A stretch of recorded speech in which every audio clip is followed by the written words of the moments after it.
बहुत गलत है। ये बिहार वासियों के लिए ये बहुत गलत खबर है। तो कहीं ना कहीं सरकार इसके लिए जिम्मेवार आपको साबित होगी। बिहार के टैलेंटेड जो युवा हैं, जो स्पोर्ट्स पर्सन हैं, उनके साथ खिलवाड़ किया जा रहा है, उनके भविष्य के साथ खिलवाड़ किया जा रहा है। यहाँ इतने साल के अंदर में ये काम कंप्लीट हो जाना चाहिए। यहाँ के लिए तो मैं तो सरकार को ही बोलूँगा ना, यहाँ की सरकार जो है। लेकिन बिहार में इतना सब कुछ होने के बावजूद आखिर ऐसा क्यों होता है? आप इस चीज़ को समझिएगा।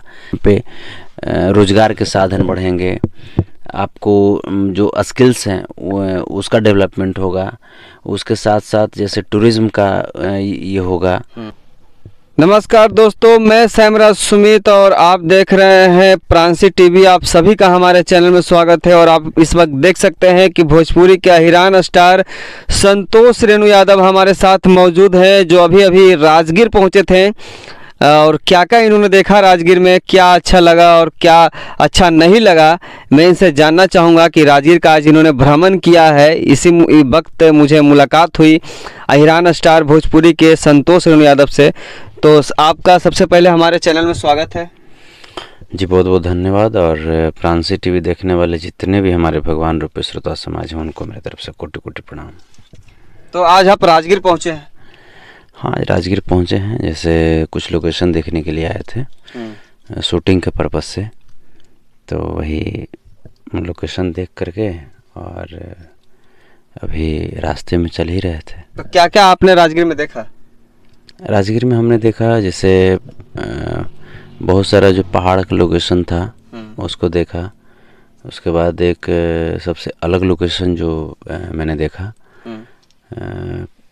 नालंदा इंटरनेशनल यूनिवर्सिटी, जो यूनिवर्सिटी जो जला करके राख कर दिया गया था, जिस यूनिवर्सिटी की पुस्तकालय को, उस यूनिवर्सिटी को हमने फिर से देखा। उसमें भी काम चल ही रहा है, लेकिन करीब करीब 12-13 देश के स्टूडेंट अभी यहाँ पे आकर के पढ़ रहे हैं। और ये जान कर के मुझे बहुत खुशी हुई कि हमारे बिहार में फिर से जो शिक्षा का जो अलख है वो फिर से जगाया जा रहा है, और नालंदा यूनिवर्सिटी फिर से अपने ज्ञान बांटने का कार्य कर रही है। तो जो प्राचीन काल में यूनिवर्सिटी लुप्त हो गया था, तो अभी ये बनकर पूर्ण रूप से फिर से तैयार हुआ है, जहां हर देश के लोग यहां पर आके अपना शिक्षा ले रहे हैं इस यूनिवर्सिटी में। तो कैसा लग रहा है आपको? नहीं, रियली बहुत खुशी मिल रही है, क्योंकि बिहार, देखिए, बिहार सदियों से पूरे विश्व को अपने ज्ञान रूपी प्रकाश से प्रकाशित करने का काम किया है। पूरे विश्व में अपनी ज्ञान की जो चकाचौंध है उसको बिखेरने का काम किया है। लेकिन बीच में कुछ कुछ चीज़ें आई, जैसे कुछ शासक लोग आए जिनके वजह से ये सारी चीज़ें तबाह हुई। लेकिन उसके बाद फिर से सब लोग काम कर रहे हैं मिल करके, और ये प्राउड की बात है। लोग बिहार के बाहर बिहार को लोग किस दृष्टिकोण से देखते हैं ये अलग बात है, लेकिन आज जो देख रहे हैं, हाँ, हालांकि काम तेज़ी गति से होनी चाहिए थी। काम में काफ़ी हम देख रहे हैं काफ़ी सुस्ती टाइप का लग रहा है। उसके बाद मैंने एक और देखा, बिहार में इंटरनेशनल स्टेडियम जो कि राजगीर में जो बन रहा है, उसको भी मैंने देखा। तो उसमें भी काफ़ी सुस्ती से हम देख रहे हैं कि काफ़ी सुस्त तरीके से काम चल रहा है। काम में तेज़ी आनी चाहिए। यही आप देखते हैं कि जो विकसित जो स्टेट हैं या जो विकसित जो देश हैं, वहाँ पे जब आप देखते हैं तो काम, ये स्टेडियम में काम मुश्किल से 2 से 3 साल में स्टेडियम बन करके रेडी हो जाना चाहिए। लेकिन यहाँ पे 2019 से काम चल रहा है लगातार। कोविड के दौरान भी काम चला था, लेकिन उसके बावजूद काफ़ी सुस्ती का जिम्मेदार आप किसको मानते हैं? क्यों इतना काम में देर हो रहा है? क्या नुकसान? इससे तो नुकसान बहुत ज़्यादा हो रहा है। बहुत नुकसान है। जो यहाँ के टैलेंटेड जो बच्चे हैं, जो उनको जो एक सुविधा मिलनी चाहिए थी, वो सुविधा से वो तो वंचित हैं, उनका उम्र पार करता जा रहा है। तो यहाँ के लिए तो मैं तो सरकार को ही बोलूँगा ना, यहाँ की सरकार जो है, जो ऑथराइज्ड जो मंत्रालय हैं, तो उनको चाहिए कि हाँ थोड़ा सा काम में फास्ट करें, तेज़ी गति से काम करें, ताकि जो दिन प्रतिदिन जिन बच्चों का उम्र जो जाता रहा है, जो जा रहा है उम्र, उन बच्चों को कुछ सुविधा मिल सके, उनको कुछ मौका मिल सके। और जितनी जल्दी आप बनाएंगे बिहार में टूरिज़्म का भी जो फैसिलिटीज़ जो होगा वो जैसे मिलेगा और टूरिस्ट भी ज़्यादा से ज़्यादा आएंगे यहाँ पे। बिहार के मुख्यमंत्री को क्या कहेंगे आप मॉनिटरिंग सही तरीके से कीजिए, क्योंकि जिस सुस्ती से मैंने देखा, मैं तो यहाँ पे मैं जीरो ग्राउंड पे मैं गया, और जिस सुस्ती से मैं देख रहा हूँ कि जो काम चल रहा है, ऐसे नहीं होना चाहिए। काम तेज़ी गति से हो, चूँकि स्पोर्ट्स जो है, स्पोर्ट्स एक बहुत आज के, अगर मैं बात करूं मॉडर्न युग के मैं बात करूं, तो स्पोर्ट्स एक बहुत बेहतरीन सेक्टर है जिसको आप डेवलप करके आप किसी स्टेट की छवि को आप बहुत अच्छा कर सकते हैं। यहाँ पे रोज़गार के साधन बढ़ेंगे, आपको जो स्किल्स हैं उसका डेवलपमेंट होगा, उसके साथ साथ जैसे टूरिज़्म का ये होगा, टूरिज्म में बढ़ावा होगा, टूरिस्ट आएंगे, बिहार की छवि बहुत ज़्यादा अन्य देशों में बहुत अच्छा बनेगा। हमसे छोटा स्टेट है, आप चाहे तो ले लीजिए झारखंड को ले लीजिए, आप जैसे जयपुर को ले लीजिए, या बहुत सारा पंजाब को ले लीजिए, तो लेकिन वहाँ पे तो सब चीज़ चल रहा है ना, लेकिन चल रहा है। हाँ, लेकिन बिहार में इतना सब कुछ होने के बावजूद आखिर ऐसा क्यों होता है? आप इस चीज़ को समझिएगा तो कहीं ना कहीं सरकार इसके लिए जिम्मेवार आपको साबित होगी। तो क्या लगता है ये जो शुरुआत हुआ है स्टेडियम, इंटरनेशनल स्टेडियम का, ये इसको बहुत पहले होना चाहिए बिहार में? बहुत पहले होना चाहिए था, लेकिन अभी भी जब लगे हैं तो फिर लगे हैं तो सरकार को लगातार मॉनिटरिंग करनी चाहिए। इसके लिए एक पैनल का गठन करना चाहिए और पैनल को जिम्मेवारी देनी चाहिए कि हाँ इतने साल के अंदर में काम कंप्लीट हो जाना चाहिए। तो कहीं ना कहीं मतलब कि खेल मंत्री जो हैं हमारे बिहार के, वो इस पर ध्यान नहीं दे रहे हैं। हमें तो ऐसा ही लग रहा है। आखिर 2019 से काम चल रहा है, आज 2022 आधा लगभग जून आ चुका है।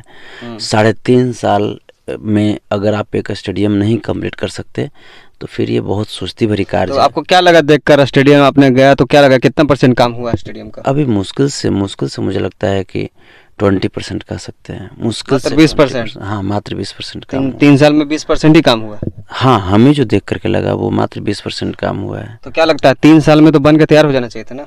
आराम से तैयार हो जाना चाहिए था, 2 साल में तैयार हो जाना चाहिए था। बहुत सारे ऐसे स्टेडियम हैं जो कि डेवलप जो स्टेट हैं, वहाँ पे डेवलप स्टेट होते कैसे हैं, डेवलप समाज होता क्यों है? समाज के लोग हमारे और आपके जैसे ही होते हैं, बल्कि उनका काम करने का तरीका जो होता है वो अलग होता है। वो एक जैसे उनका एक वे होता है काम करने का, एक फ्लो होता है जिसके तहत वो काम करते हैं। आप जैसे बेगारी टाइप के काम करेंगे तो फिर तो दिक्कत है ना। अगर इसी चीज़ को मुझे लगता है कि एक बेहतरीन तरीके से एक पैनल बना करके और तब अगर काम करवाया जाता तो मुझे लगता है कि अब तक ये स्टेडियम हमारे भाई के लिए, हमारे बच्चों के लिए अब तक बन करके तैयार हो जाता। और मुझे लगता है कि यहाँ पे रणजी मैच या और भी जो स्पोर्ट्स जो एक्टिविटीज़ है वो यहाँ पे अब तक होता रहता। तो क्या कहेंगे आप, स्पोर्ट्स मंत्री को क्या कहना चाहेंगे आप अभी इस वक्त? बस यही चीज़ कि आपको मौका मिला है, आपको मिनिस्ट्री मिली है, तो आप इस मौके को भुनाइए और आप बिहार वासियों के नज़र में और देशवासियों के नज़र में आप एक फुर्तीला आप मंत्री के रूप में अपनी छवि बनाइए। क्योंकि अभी जो मैं देख रहा हूँ ये बहुत बहुत सुस्त कदम आपका है, और अगर ऐसा होता रहेगा तो मुझे लगता है कि 10 साल से कम नहीं लगेगा इसको पूरी तरीके से। 10 साल लग सकता है अभी जो मैं देख रहा हूँ वर्क, तो इसके अनुसार 10 साल तो मुझे लगता है कि लग जाएगा। लेकिन एक स्टेडियम, इंटरनेशनल स्टेडियम को बनने में कितना समय लगना चाहिए, आप ही बता दीजिए। देखिए, समय वही तो कहा कि 2 से 2.5 साल काफ़ी है, लेकिन 10 साल लग रहा है यहाँ पे। 10 साल अभी लगेगा मुझे जो लग रहा है ऐसा कि इसको अगर आप इंटरनेशनल मैच कराने योग्य बनाना चाहते हैं तो 10 साल बिल्कुल लगेगा, जिस गति से मैं काम देख रहा हूँ। लेकिन ये गलत है, बहुत गलत है। ये बिहार वासियों के लिए ये बहुत गलत खबर है, और ये बिहार के टैलेंटेड जो युवा हैं, जो स्पोर्ट्स पर्सन हैं, उनके साथ खिलवाड़ किया जा रहा है, उनके भविष्य के साथ खिलवाड़ किया जा रहा है। आप देखिए ना, जैसे झारखंड में बना, झारखंड में रांची में स्टेडियम बना, कितना जल्दी बन करके तैयार हो गया। मुंबई में आप देखिए, मुंबई में 4 या 5 स्टेडियम है महाराष्ट्र में। यहाँ बिहार में आप एक स्टेडियम नहीं बना पा रहे हैं। क्यों ऐसा हो रहा है आखिर बिहार में ये चीज़? यहाँ यही तो दिक्कत है ना, यहाँ के लोगों की जो फैसिलिटी जो मिलनी चाहिए सरकार के द्वारा, सरकार की सोच ही दूसरी तरफ है। सरकार की क्या जरूरत है? सरकार को सोचना चाहिए, सरकार की सोच ये होनी चाहिए कि हम जितना जल्दी अपने बच्चों को वो प्लेटफॉर्म देंगे, हमारे बच्चे बहुत अच्छा परफॉर्मेंस करके, और उसके बदले में जो रिफ्लेक्शन जो होगा, एक गौरवान्वित पल जो होगा, वो हमारे बच्चे हमें देंगे। सरकार को जैसे ये सब देखना चाहिए कि मान लीजिए कि आप देखिए ना, झारखंड में देखिए स्टेडियम कितना जल्दी बन करके तैयार हुआ। वहाँ पे जमशेदपुर में किरण स्टेडियम था, उसके अलावे रांची में स्टेडियम बना। वहाँ इंटरनेशनल मैच लगातार अब हो रहे हैं।